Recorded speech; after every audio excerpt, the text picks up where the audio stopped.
claim they changed the symptoms from polio to meningitis.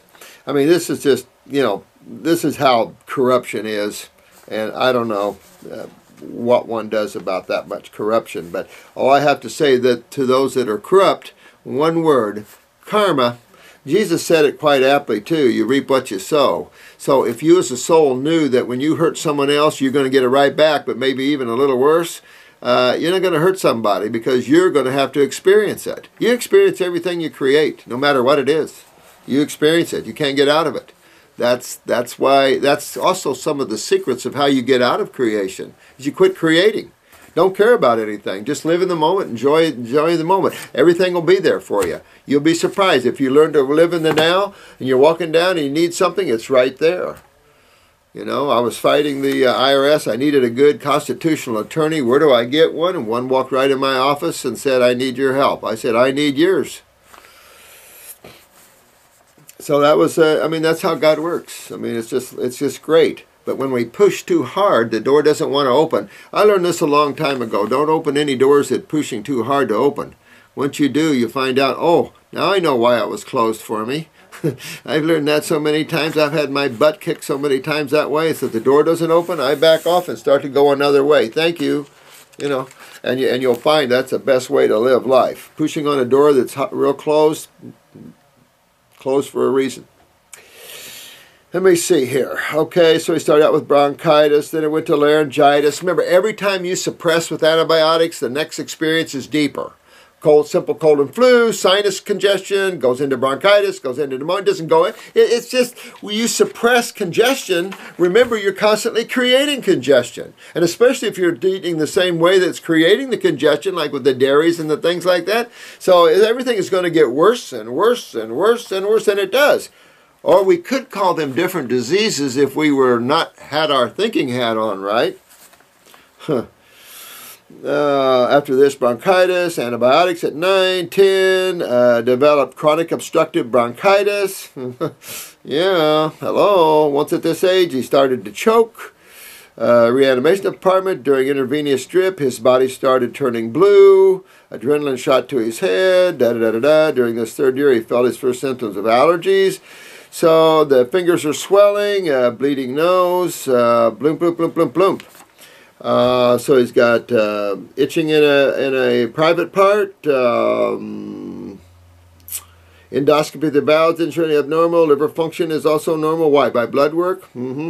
Gallbladder, polyp in his gallbladder. He's feeling weakness in his whole body. He has bulged up his nose he has bunged up nose for almost a year, and occasionally after he walks, he had dark mucus in his mouth. Oh, black mucus in his mouth. That's not good. Cold and pleasant internal shudder occurs to him being outside in colder weather.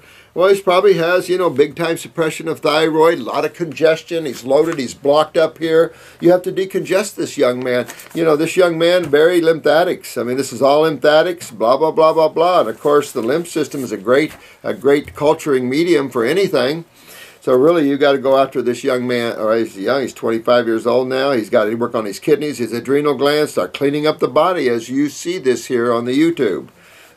We've laid out these protocols for you, and that's what I would do. Go right down, review some of these protocols, because a protocol for someone with cancer is the same protocol with some, basically. I mean, when you get into neurological and get into things, yeah, we use different herbal formulas to pick up these different tissues that we need to work on and make them healthy. But as a rule, we're going to detox the body the same way. We will watch and see whether people can tolerate that a level of aggressiveness. If not, we can back up, no problem. If we need to go faster, we can even go faster.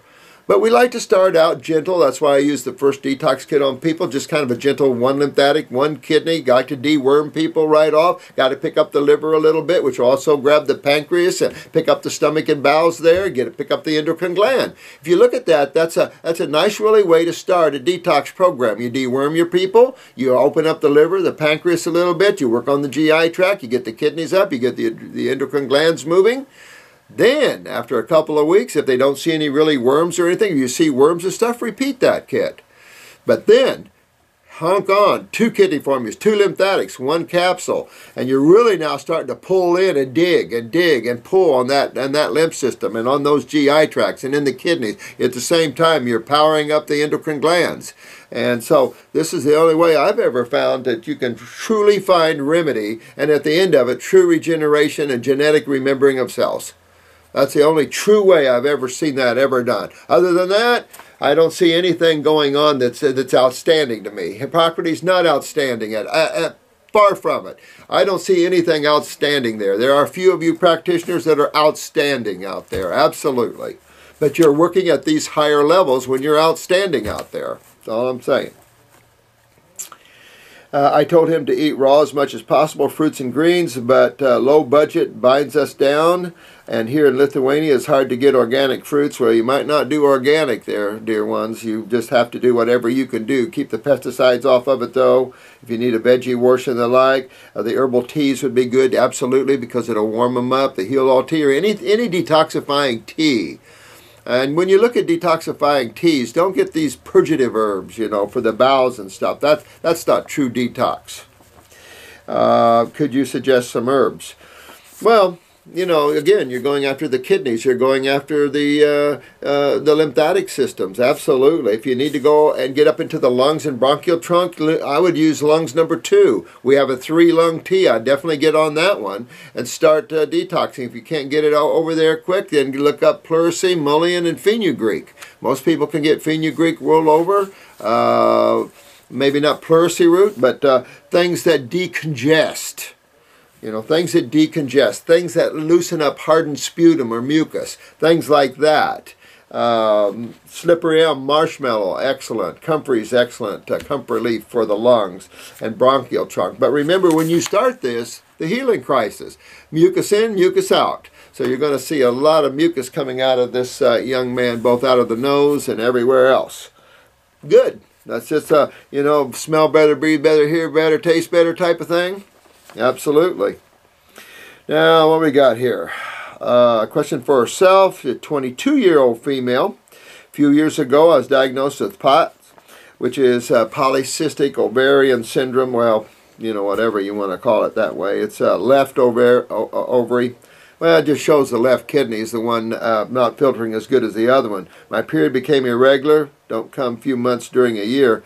Well, be thinking about the pituitary, dear one. I'd get on the, if it's me, I'd do the female reproductive formula. If that wasn't enough to get everybody started with the pituitary and everything, then I'd suggest you get a pituitary glandular. The endocrine gland formula will also pick up the pituitary a little bit. Has chaste tree, the same as female. Chaste tree is a great berry for the pituitary there. At the same time, with the cyst, you're dealing in the lymphatic system. So that's telling me that your lymphatic system, if this is your brother or friend, let me see, the first case is my brother. So you're going to have similar genetics there, dear one. But I can tell you hands down, as we all observe these cases, you're going to see kidneys and adrenals and lymphatics. Next, kidneys, adrenals, lymphatics. Next, kidneys, adrenals, and lymphatics. And it's just going to, and GI tract. You're going to see these few core issues every single case. And so by working on those core issues, you're really going to be like pulling the plug.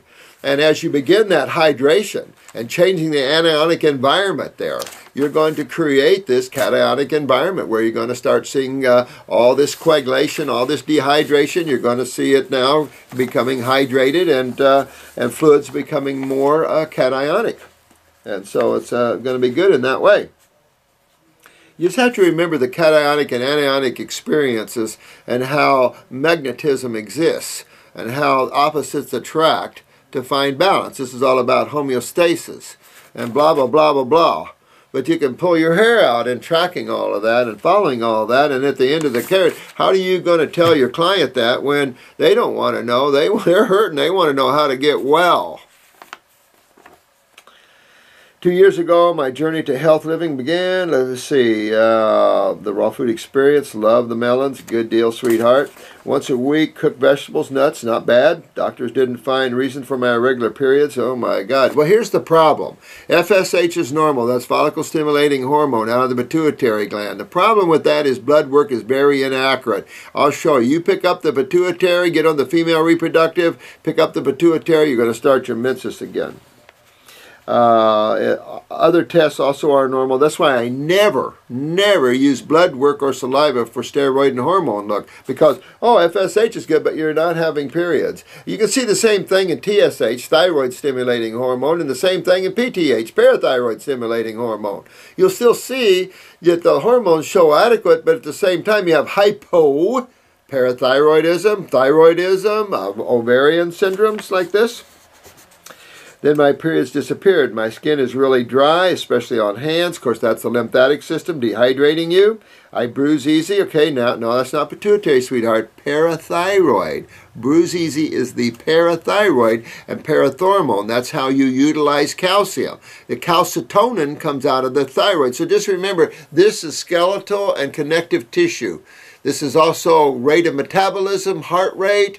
You know, there's a lot of things associated with thyroid and parathyroid in that way. But that's parathyroid. But the pituitary link here is obvious. The pituitary could be suppressing your parathyroid gland and your ovulation. So, I'm just here to say that the pituitary sounds much involved in this case. Wouldn't hurt to pop up the parathyroid to give yourself some calcium utilization quicker, but I would go after my parathyroid. If I was using a glandular on myself, I'd probably use pituitary cytotrophin maybe twice a day, or 3 times a day, maybe 3 times a day. At the same time, I'd pick up my female reproductive formula. Same time, I'm cooking into my adrenals, my kidneys, I'm moving my lymph, I'm going to get my skin, I'm going to scrub my skin, I'm going to get myself sweating, that sort of thing.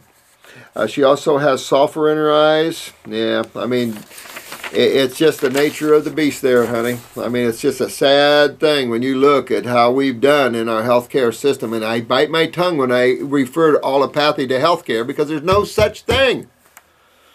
How great is it to know true color of my eyes and to see it is changing? Good girl, honey. Good girl. Would it be better for me to only on fruit? Absolutely. If you can, fruit, berries, and melons. Absolutely. You got a wide variety of them, and you got a lot of food there. That's in detoxification. If you want to pick up a salad at night, okay. But if you want to dig deeper in detoxification, and we're talking about detoxification, then definitely the fruits and the berries and the melons. But simply there's no blood. Thank you, Dr. Morse. You're a very... Oh, thanks. I appreciate that, dear one. Milda from Lithuania. Thank you so much for that. A couple of weeks ago, the bowels seized up. Well, let's see what this one is. This one is a long one. Said my time's almost gone, so I'm going to look at this. Let me see here. This is Isabella. Hi, sweetheart. Not trying to ignore you, but quite a long post here.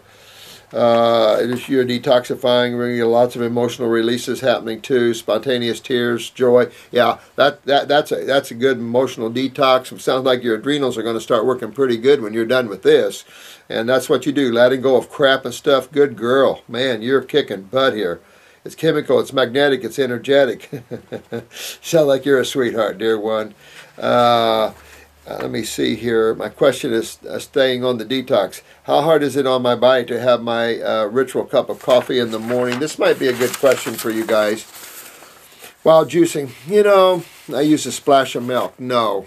Even the splash of milk is a no-no. That I will tell you. If you're going to do coffee, do 1 cup, okay, but really that's a stimulant, and if you need that stimulant, it just shows you haven't got your adrenals up yet, you haven't got these things on board. You know, some people I have to, you know, give them a cup of coffee or something like that. You're not overly sabotaging yours, but boy, I tell you, what your first meal does kind of sets you off for the day. I'd make my first thing that goes down my mouth a fruit meal. That's the first thing that goes down my mouth in the morning. If I got watermelon, I cut one this morning, okay, I guess.